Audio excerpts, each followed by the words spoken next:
we've already mathematically described some of the places it can go. I think the most important thing in the next 20 years or so is going to be artificial intelligence. For example, every time I sit down with a new piece of technology, you know, whether it's something here in a factory or a car or a computer or a phone, when I sit down with a new piece of technology, I judge it by, can I do what I want to very easily and pleasantly, and I don't feel that I'm fighting technology.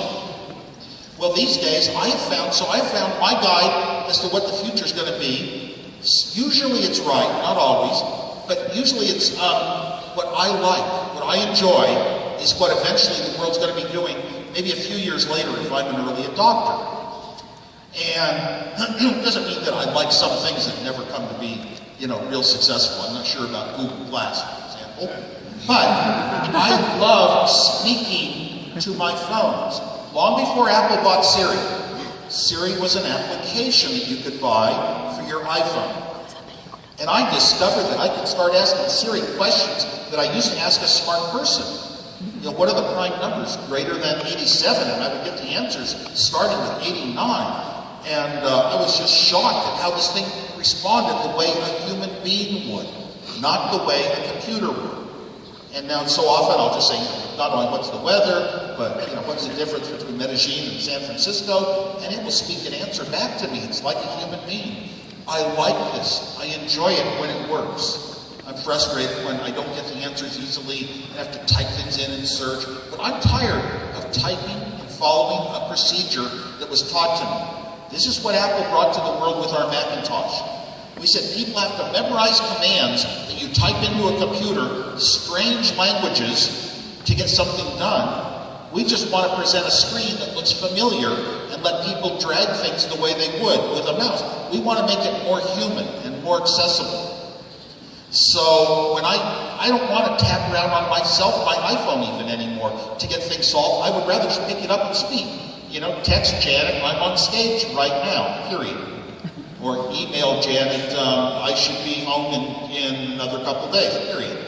I like to ask questions of the world. I like to say, navigate to Joe's Diner. And it takes me. It's just so pleasant. So I think understanding, what frustrates me is when my words are understood correctly, but the meaning, the human meaning, the way a human would understand me, the machine doesn't quite understand what I was really looking for. And I go through that too often. So I think a lot of software in artificial intelligence is going to be one of the big movements of the future, and we're going to get closer and closer to where our computers seem like another human friend. Look how many young people just carry their phones, even older people like me, carry their phone everywhere they go, and they're constantly on it and using it, can't put it down even to have a meal. It's like a part of their body now. Scientists have measured brain responses, wave responses, and muscular responses in the body that are very similar to the ones when you fall in love with a person. So I think these devices are becoming more and more dealing with the human world where you don't have to think out how to solve a problem. You just speak what's on your mind. So that's probably about two of the categories. And wearable computing, everyone's talking about. Where is computing going to get smaller and smaller and eventually somehow just be a chip in my mind that I know where it's going?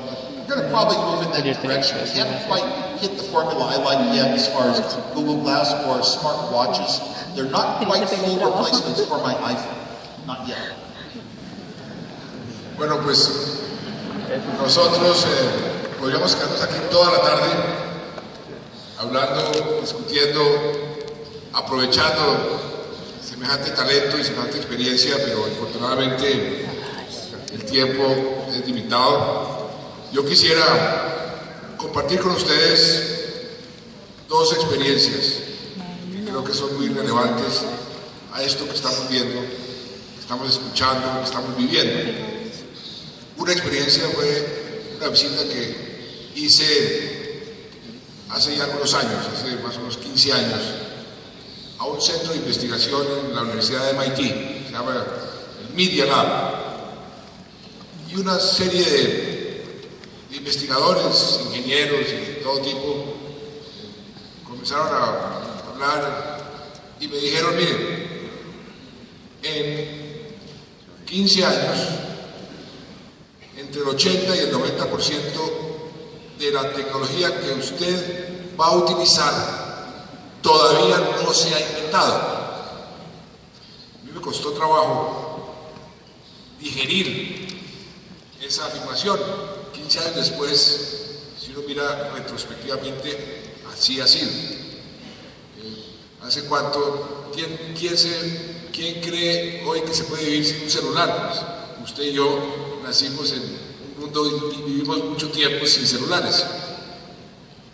Esa era una experiencia que quería compartir. Otra experiencia, cuando fui ministro de Defensa, había unas zonas que habían sido ocupadas y dominadas por las FARC durante 30 o 40 años. Había una pequeña población de Vista Hermosa, donde allá las FARC habían dominado todo ese tiempo. No existía la cédula de ciudadanía, era una identidad de las FARC. El peso colombiano tampoco se usaban eran gramos de coca. No había ninguna comunicación de televisión, ni de radio, ni mucho menos de celular. Y el que dirigía ese centro de investigación, el Media Lab del MIT, un señor Negro Ponti, me propuso que hiciéramos un experimento. Él es un fanático de la utilización de los computadores para los niños como forma de educar mejor. ¿Y por qué no vamos a una población cualquiera y le regalamos unos computadores a todos los niños y llevamos unos instructores a ver qué sucede? Coincidió que habíamos liberado de esa zona y ahora esta población no había ninguna comunicación, entonces instalamos una antena militar, llevamos los computadores, cerca de 400, y llevamos unos instructores para que le enseñaran a los niños a usar el computador y a conectarse por internet. Fuimos unos 3 meses más tarde a ver qué ha pasado y descubrimos algo maravilloso. Los niños se habían tomado el pueblo. Los que dominaban y daban órdenes y organizaban el pueblo eran los niños. Los papás se replegaban atrás de los niños preguntándoles cosas que ellos les respondían a través del internet. Un fenómeno que me impactó muchísimo. Pero lo traigo a colación porque ustedes aquí, en cierta forma, representan a esos niños en el país. Ustedes son los que tienen el futuro en sus manos. Ustedes son esos héroes de este festival. Ustedes son el futuro. Ustedes son los que nos enseñan a nosotros a pensar en grande. Y ustedes son los que pueden realmente transformar este país. Yo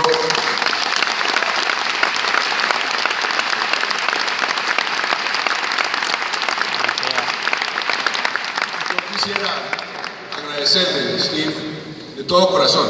Usted ha venido aquí hoy a estar con nosotros, a todos los que han venido participando en este maravilloso ejercicio, en esta innovación. Espero que para ustedes esto haya sido útil y esto es simplemente sembrar la semilla. Lo que yo quisiera es que esto se convirtiera en algo mucho más grande, que ustedes se mantuvieran en cierta forma unidos, haciendo patria, innovando, alimentándose. De parte nuestra, como les decía al principio, haremos todo lo que esté a nuestro alcance para ayudarlos, y ustedes son los protagonistas.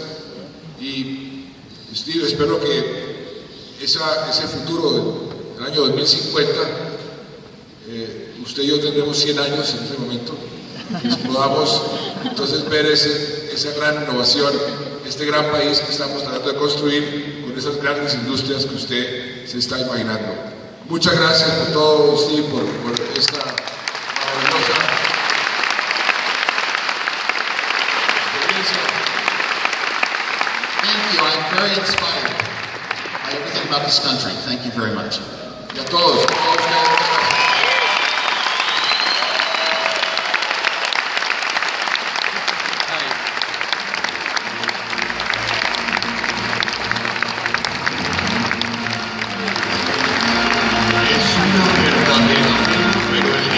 Está a punto de finalizar. Sin embargo, la aventura no termina aquí. Este es apenas el comienzo del gran cambio que más de 1000 héroes comenzarán a implementar para hacer de Colombia un país mejor. Ahora los invitamos al pabellón verde para disfrutar del concierto de cierre del Heroes Fest. Los Petit Umbrellas y los Club Peligrosos serán los encargados de cerrar este festival con el que pretendemos comenzar a cambiar el mundo. Gracias, héroes. Estamos muy orgullosos de todos ustedes.